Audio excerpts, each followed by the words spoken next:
friends, welcome back to my channel, and in today's video we are going to be talking about the worst / most disappointing books that I've read this year. So if you watched my best / most surprising, you will know that when I was compiling the list for this video, there was a lot of books that I didn't like that I just didn't really want to talk about.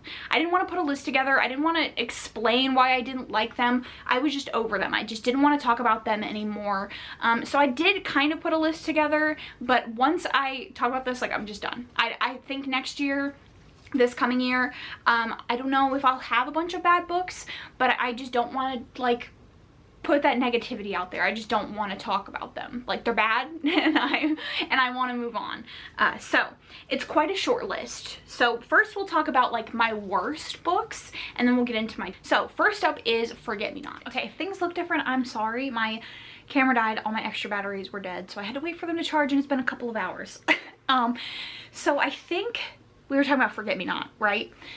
So this is a marriage in trouble, and the hero gets into an accident in the beginning of the book, and he has amnesia, and he's forgotten that him and his wife are divorced or separated, and this is said to be like very angsty. And the issue that I had with it is an issue that I have consistently with this author, and why I have decided to not read anything else from her. I could have put both of the books on this in this video that I've read by her that I finished, and then I also DNF'd a book. Her books rely entirely too much on sex for character and relationship growth. The problems that existed prior to his accident are never resolved. They're never addressed. Even when he gets his memories back, he acts as if she's supposed to act like he's a brand new person, and that he should be absolved of all of the things that he did in the past, including cheating on her. And it just is not developed enough. It's not developed outside of the sex, and none of the issues that existed in the relationship prior to him losing his memory were resolved to make me believe that they would work in a relationship again. And he uses sex and their passion to manipulate her. I think he's manipulative. I think he is disgusting. I don't think he genuinely loves her. And I didn't like it at all. So that was one of the worst of the year. Like I said, I've read like objectively really bad books, but I just don't have much to say about them, and I don't really want to talk about them. These are ones that I like genuinely had a reaction to because I thought I was going to love them or whatever. Next up is What He Doesn't Know, which I read, I believe, in the same video that I read the book that I just talked about in. This is another angsty marriage in trouble. It's about a woman who cheats on her husband with a guy that she knew in high school that has come back to their small town, and it is the point of view between her and the guy that has just come back. I hated this. Like, I didn't have a good time with this.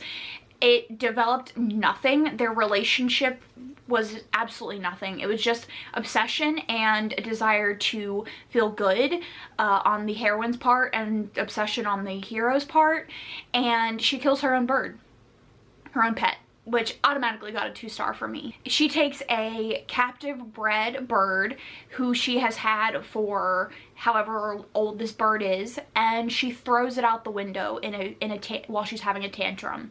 And that killed that bird. It didn't show it on page, but yeah, no, 2 stars. Worst book that I want to talk about is The Heiress Hunt. So this is a historical romance, and it is a childhood friend's story, and it is about the heroine who needs to get married. And she has a crush on the hero, and they have a very tumultuous relationship. He's not the best, and anytime they have a valid argument, it's resolved in one of two ways. They either have sex, or her friends come in and basically tell her that she is dumb and that the problems that she's having she needs to get over, and that she's lucky to have him, and that's how all of their arguments are solved. And it was infuriating to read because I myself look for these deep meaningful, heartfelt relationships where they are working through their issues together with an end goal of them being, you know, in a healthy relationship. And to see not only him using sex as manipulation, but then to have her friends come in and basically say, like, you need to get over this, because you have had a crush on him for so long and you're just lucky that he like took you, is just, I hated it. It was a massive disappointment for me, and it made me question whether I even want to read something else by this author, because it was just so wildly bad. Just so badly done that I don't know. Like, I don't know. I guess, I mean, I'm not opposed to reading something else by this author, but I think I have read something else by her previously and I enjoyed it, but this one just like really left a bad taste in my mouth. So then I have 3 books that were disappointments to me, and these are books that I had high expectations for. I either love the author or I've heard good things about it, and I was excited for the story, and it just let me down. Whether the writing was bad, the relationship was bad, the storytelling was bad, whatever, it was just a massive disappointment. First up is Untouchable. So if you have been on my channel before or for a long period of time, you will know that one of my favorite subgenres of dark romance is bully. So this is sort of like touted as the bully romance, the best of the best. And we start out the book with Carter, who is, again, one of those heroes that like everybody loves if they love this series, this story. And he assaults the heroine, and at no point during the book is it a redemption. It is very much the heroine having to come to terms with whether she will accept his behavior or not, that being multiple assaults. Honestly, I didn't hate the book. To be very clear, I hated the book. I considered giving it 1 star, but I only give 1 star to problematic books, and I don't necessarily consider this problematic. It is very long. I think it's over 400 pages. And aside from the dubious consent scenes, it is a high school drama for 400 pages. And it's insufferable. It's every cliche you could possibly imagine. The same 3 fights about other women, babies, secrets. Like, it's just the same shit over and over and over again. And it was exhausting. Like, if you make the book shorter and you have the same like drama, it's fine. It's fun. It's interesting because you get it and then you get to resolve it and then you go on to the next thing. But if you keep recycling the same storylines, I'm bored. I'm tired of it. I'm tired of hearing and reading the same fights. Even if it's like petty high school stuff, they're in high school. You know, like you kind of expect petty shit. But if it's the same petty shit over and over again, it's just awful. It's drawn out. It's overwrought. It just, no. I'm so massively disappointed because, like I said, this is one of my favorite subgenres. And this was supposed to be like the best of the best. It's supposed to be so like emotional, and it's supposed to be about accepting people as they are, and I just didn't see it that way. I just didn't. Like I said, the problematic elements or the problems that people have with this isn't even the problems that I had. Everything else surrounding it was the problem.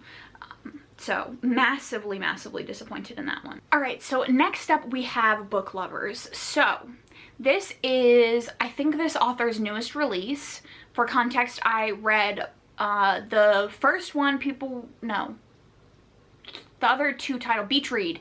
I read Beach Read and I didn't really like it. I gave it, I think, a 2 or 3 star, and then I read People We Meet on Vacation and I loved it.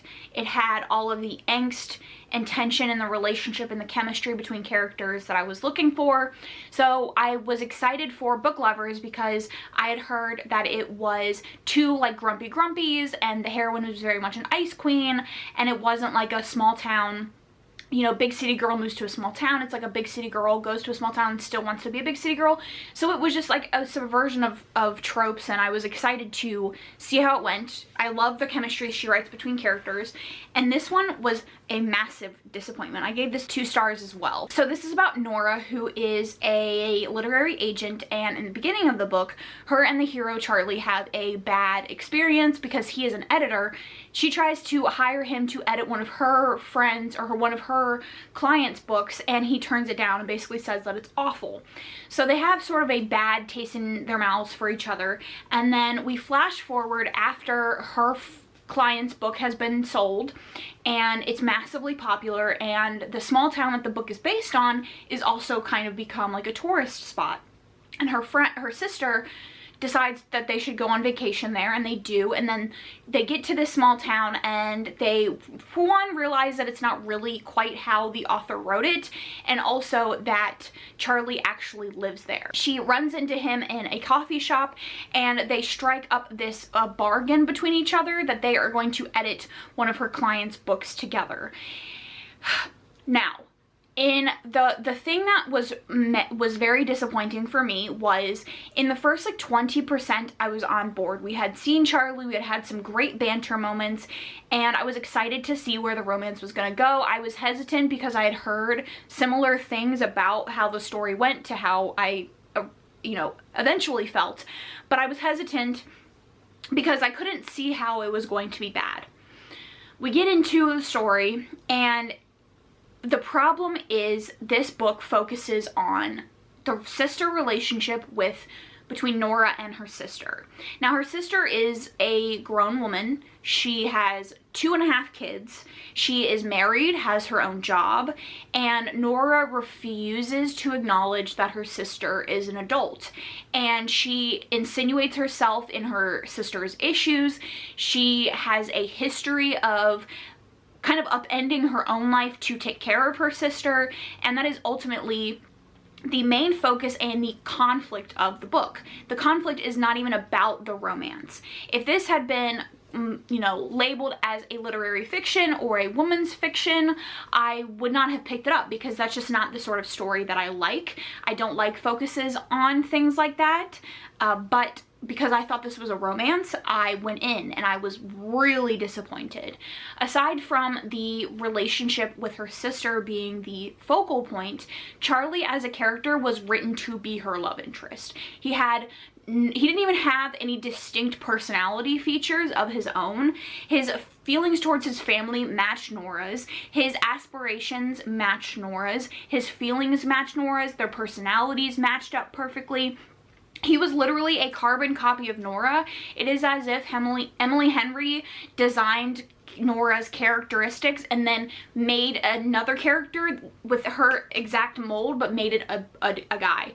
I didn't appreciate it at all. It was not, in my opinion, a romance. It was a woman's fiction with light romantic, like a romantic subplot, and that's just not the story that I thought it was. And I think the more I read Emily Henry, I realize that all of her heroes are exactly the same. They all have this, pining story where they have the declarations of love, and it's just formulaic, and it's fine the first couple of times, but at this point, if her next book is going to be the exact same, I'm done reading her, because I can clearly see that it either works for me or it really doesn't work. That was a massive disappointment for me. I really enjoyed People We Meet on Vacation, and I wanted a repeat, and unfortunately it was a repeat in the worst ways. So the last disappointment for me is going to be Book of Night.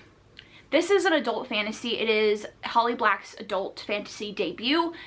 Her YA fantasy series, The Folk of the Air trilogy, is one of my favorite YA fantasy series. Jude is one of my favorite characters, and I was excited to go into this one. All I knew about it was that it was very short and that it had something to do with shadow magic. So this is the story of the main character who was previously involved in some criminal activities to do with shadows, but she has recently gotten out and she works at a bar now. She lives with her sister, who she's paying to go to college, and her boyfriend, who is kind of a question mark. We just know that he's like a steady presence in her life. She gets approached in the bar that she's working at to take on a case. I have to be honest, like, if this book had been any more forgettable. The pages would have been blank. I don't remember anything about the world. I couldn't tell you anything about the magic system. I remember various scenes of her as a child working with her stepfather to scam people and stuff about like her boyfriend, but it was so underdeveloped. It was not fleshed out at all. There was nothing to grasp onto, and it was a huge disappointment because, like I said, the Folk of the Air trilogy is one of my favorites, and I've heard that this is very reminiscent of her old books, which is all well and good, but does that just mean that her other books have like no substance? Because this was hugely disappointing, hugely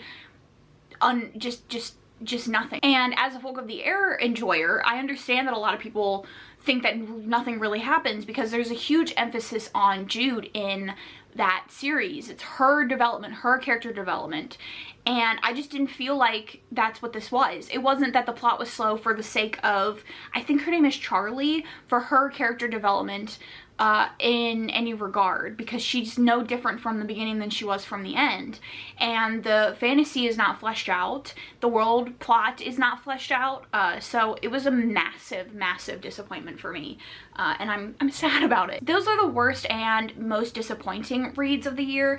As I've said numerous times, I definitely have read some worse books or some bad books in general that I just don't really feel like talking about. If you really want to know like my two-star reads, you can check out my Goodreads. That's down below. But yeah, I just talked like 45 minutes in my best and most surprising, and I kind of just want my energy to be there. So let me know down in the comments your worst or most disappointing read of the year. I would love to talk about it. If you are looking for more content from me, you can check out my Instagram and my podcast Instagram. You can also check out my podcast on all your favorite streaming platforms. Thank you so much for watching, and I will catch you guys in my next one.